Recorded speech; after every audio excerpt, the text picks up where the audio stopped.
The story of Hermes stealing Apollo's cattle from the Homeric Hymn to Hermes, translated by Evelyn White. Hermes sprang from the sweet-smelling hall to a watch place, pondering sheer trickery in his heart, deeds such as knavish folk pursue in the dark night time, for he longed to taste flesh.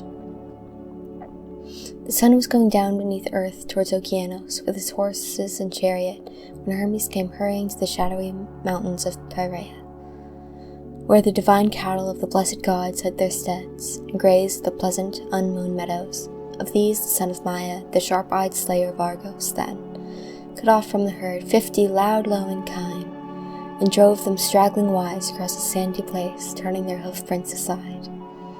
Also he bethought him of a crafty ruse, and reversed the marks of their hoofs, making the front behind, the hind before, while he himself walked the other way.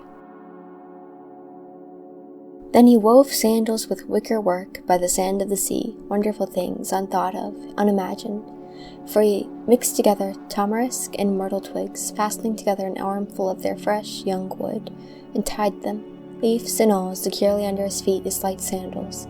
The brushwood the glorious slayer of Argos plucked in Piraea, as he was preparing for his journey, making shift as one making haste for a long journey. When an old man, tilling his flowering vineyard, saw him as he was, hurrying down the plain through grassy Onkesto, so the son of Maia began and said to him, "Old man, digging about your vines with bowed shoulders, surely you shall have much wine when all these bear fruit, if you obey me and strictly remember not to have seen what you have seen, not to have heard what you have heard, and to keep silent when nothing of your own is harmed." When he had said this much, he hurried the strong cattle on together. Through many shadowy mountains and echoing gorges and flowery plains, glorious Hermes drove them. Now the divine night, his dark ally, mostly past, and dawn that sets folk to work was quickly coming on, while bright Selene, daughter of the lord Pallas, Megamedes' son, had just climbed her watch-post, when the strong son of Zeus drove the wide-browed cattle of Phoebus, Apollon, the river Alphaeus. And they came unweary to the high-roofed byres, the drinking troughs that were before the noble meadow.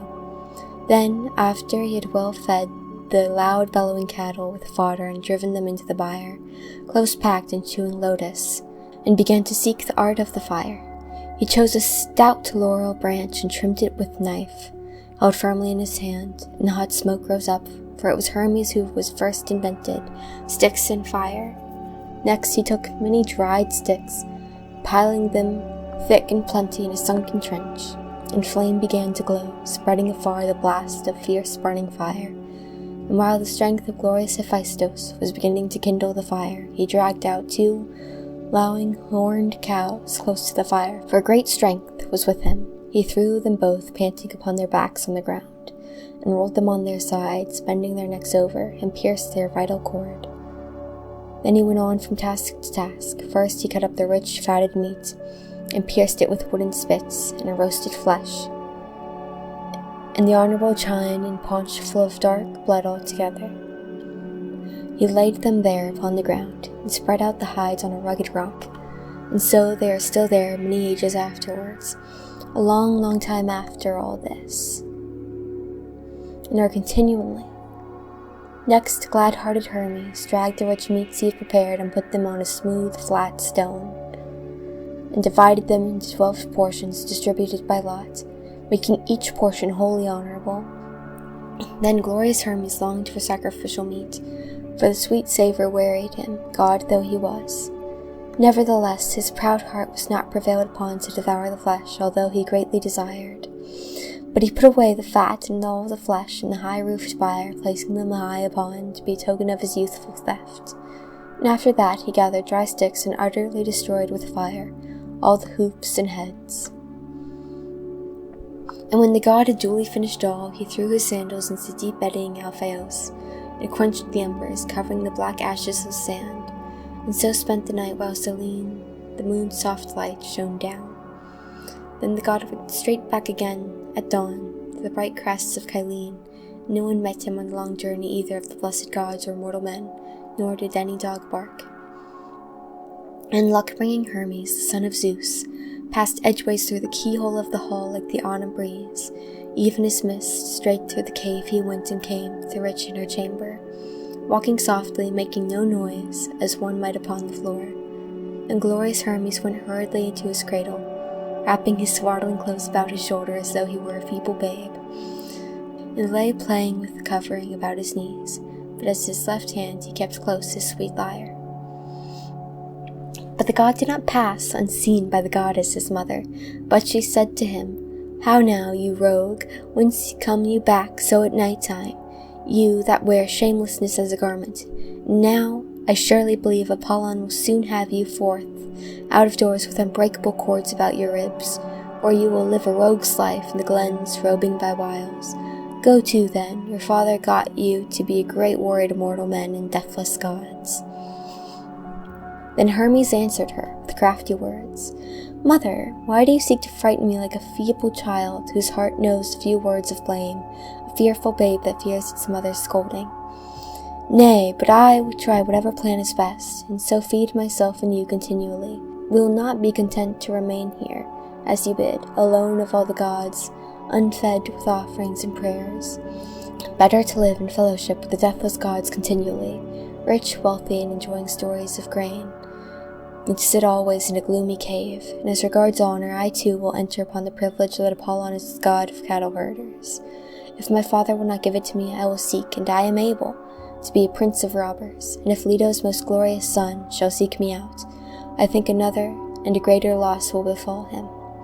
For I will go to Pytho to break into his great house, and will plunder there from splendid tripods, and cauldrons and gold, and plenty of bright iron and much apparel, and you shall see it if you will." With such words they spoke together, the son of Zeus who holds the Aegis and the lady Maia. Now Eos Erigenia was rising from deep-flowing Oceanus, bringing light to men, when Apollon, as he went, came to Onchestos, the lovely grove and sacred place of the loud-roaring holder of the earth, Poseidon. There he found an old man grazing his beast along the pathway from his courtyard fence, and all-glorious son of Leto began and said to him, "Old man, weeder of grassy Onchestos, I am come here from Perea, seeking cattle, cows, all of them, all with curving horns from my herd. The black bull was grazing alone away from the rest, but fierce-eyed hounds followed the cows, 4 of them, all of one mind, like men. These were left behind, the dogs and the bull, which is a great marvel, but the cows strayed out of the soft meadow, away from the pasture when the sun was just going down. Now tell me this, old man, born long ago, have you seen one passing along behind those cows?" Then the old man answered to him and said, "My son, it is hard to tell all that one's eye sees, for many wayfarers pass to and fro this way, some bent on much evil and some on good. It is difficult to know each one. However, I was digging about my plot of vineyard all day long until the sun went down, and I thought, good sir, but I do not know for certain that I marked a child, whoever the child was, that followed longhorn cattle, an infant who had a staff and kept walking from side to side. He was driving them backwards way, with their heads towards him." So said the old man, and when Apollon heard this report, he went yet more quickly on his way, and presently, seeing a long-winded bird, knew at once, by that omen, that the thief was the child of Zeus. So the lord Apollon, also a son of Zeus, hurried on to goodly Pylos, seeking his shambling oxen, and he had his broad shoulders covered with a dark cloud. But when the far shooter perceived the tracks, he cried, "Oh, truly this is a great marvel that my eyes behold. These are indeed the tracks of straight-horned oxen, but they are turned backwards towards the flowery meadow. These others are not the footprints of man or woman or grey wolves or bears or lions.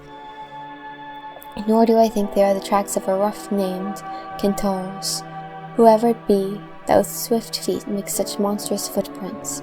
Wonderful are the tracks on this side of the way, but yet more wonderfully are those on that."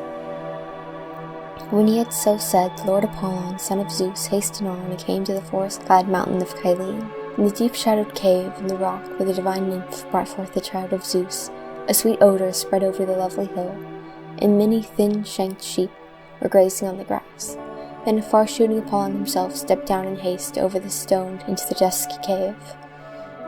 Now when the son of Zeus and Maya saw Apollon rage about his cattle, he snuggled down into his fragrant swaddling clothes, and as wood ash covers the deep embers of tree stumps, so Hermes cuddled himself up when he saw the far shooter.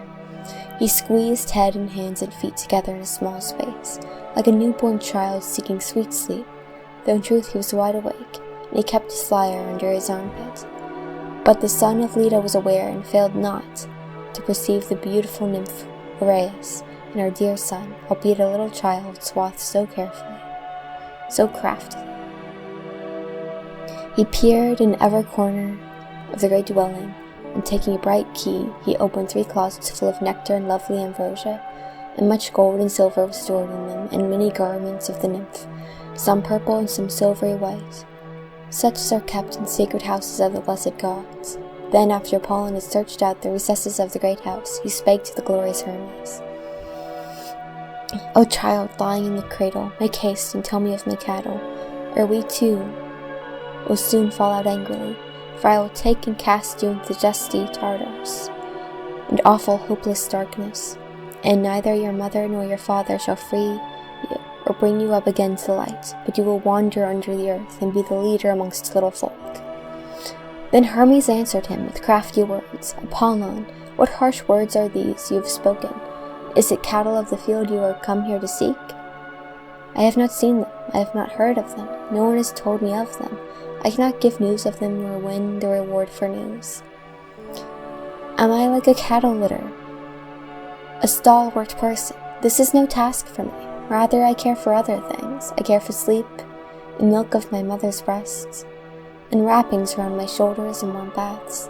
Let no one hear the cause of this dispute, for this would be a great marvel indeed among the deathless gods, that a child newly born should pass in through the forepart of the house with cattle of the field.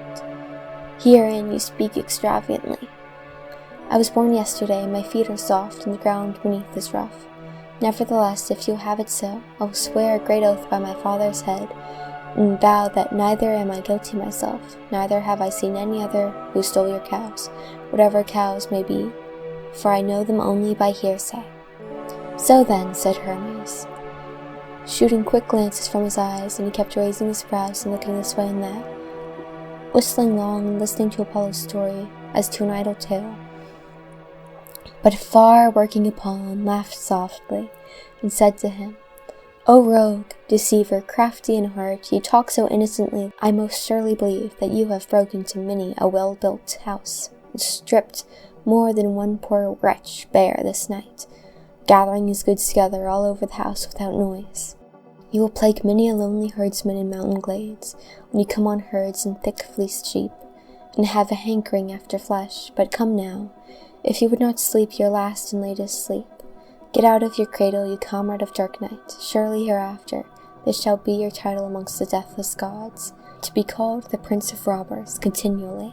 So said Phoebus Apollon, and took the child and began to carry him.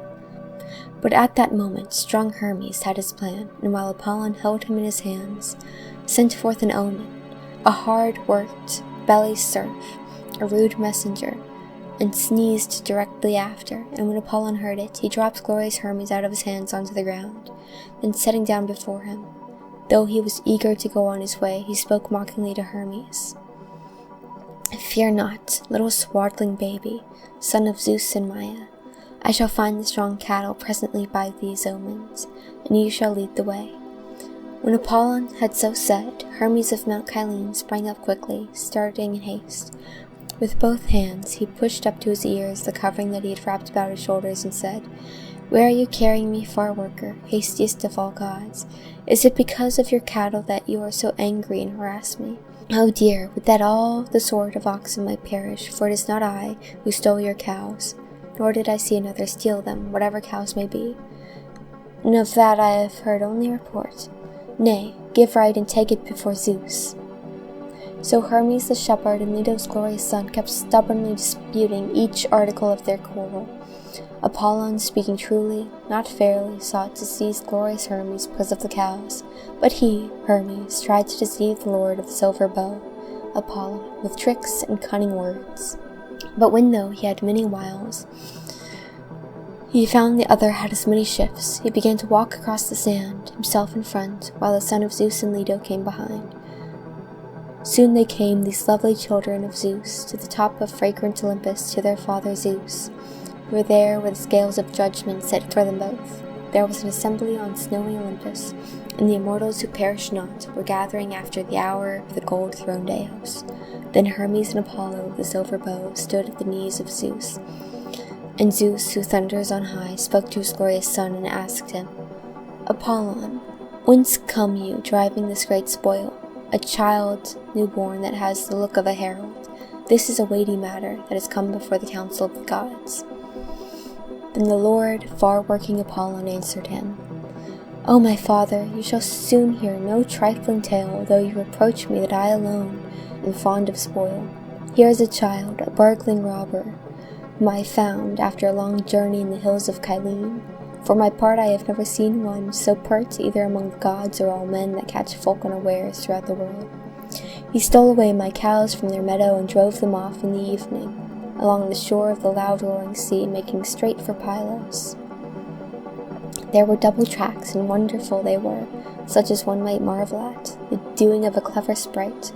For as for the cows, the dark dust captain showered their footprints leading towards the flowery meadow. But he himself, bewildering creature, crossed the sandy ground outside the path, not on his feet, nor yet on his hands, but furnished with some other means he trudged his way, wonder of wonders, as though one walked on slender oak trees. Now while he followed the cattle across the sandy ground, all the tracks showed quite clearly in the dust. But when he had finished his long way across the sand, presently the cow's tracks and his own could not be traced over the hard ground, but a mortal man noticed him as he drove the wide-browed kine straight towards Pylos. And as soon as he had shut them up quietly, and had gone home by crafty turns and twists, he lay down in his cradle, in the gloom of a dim cave, as still as darkest night, so that not even an eagle, keenly gazing, would have spied him.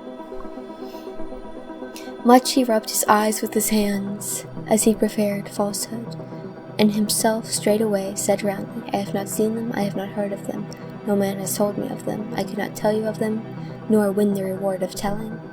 When he had so spoken, Apollon sat down, but Hermes on his part answered and said, pointing at Zeus, the lord of all gods, Zeus, my father, indeed I will speak truth to you, for I am truthful and I cannot tell a lie.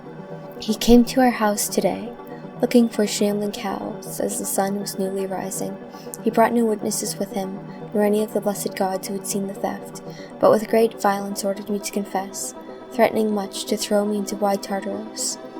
For he has the rich bloom of glorious youth, while I was born but yesterday, as he too knows. Nor am I, like a cattle lifter, a sturdy fellow. Believe my tale, for you claim to be my own father. That I did not drive his cows to my house, so may I prosper, nor cross the threshold, this I say truly. I reverence Helios greatly and the other gods, and you I love, and him I dread. You yourself know that I am not guilty, and I will swear a great oath upon it. No, by these rich-decked porticos of the gods, and some day I will punish him, strong as he is, for this pitiless inquisition. But now do you help the younger. So spake Hermes, while he kept shooting sidelong glances, and kept his swaddling clothes upon his arm, and did not cast them away. But Zeus laughed out loud to see this evil plotting child well, and cunningly denying guilt about the cattle. And he bade them both to be of one mind in search for the cattle, and guiding Hermes to lead the way, without mischievousness of heart, to show the place where now he had hidden the strong cattle. Then Zeus bowed his head, and goodly Hermes obeyed him, for the will of Zeus, who holds the Aegis easily, prevailed with him. Then the two all-glorious children of Zeus hastened both to sandy Pylos, and reached the ford of Alpheus, and came to the fields, in the high-roofed byre, where the beasts were cherished at night-time. Now while Hermes went to the cave in the rock, and began to drive out strong cattle, Apollo looking aside saw the cowhides on the sheer rock. And he asked glorious Hermes at once, How were you able, you crafty rogue, to flay 2 cows, newborn and babyish as you are? For my part, I dread the strength that will be yours. There is no need you should keep growing long, Hermes, son of Maia. So saying, Apollon twisted strong withes with his hand, meaning to bind Hermes with firm bands. But the bands would not hold him, and the withes of Osier fell far from him and began to grow at once from the ground beneath their feet in that very place. And intertwining with one another, they quickly grew, and covered all the wild roving cattle by the will of deceiving Hermes, so that Apollon was astonished as he gazed. Then strong Hermes looked furtively upon the ground with eyes flashing fire, desiring to hide.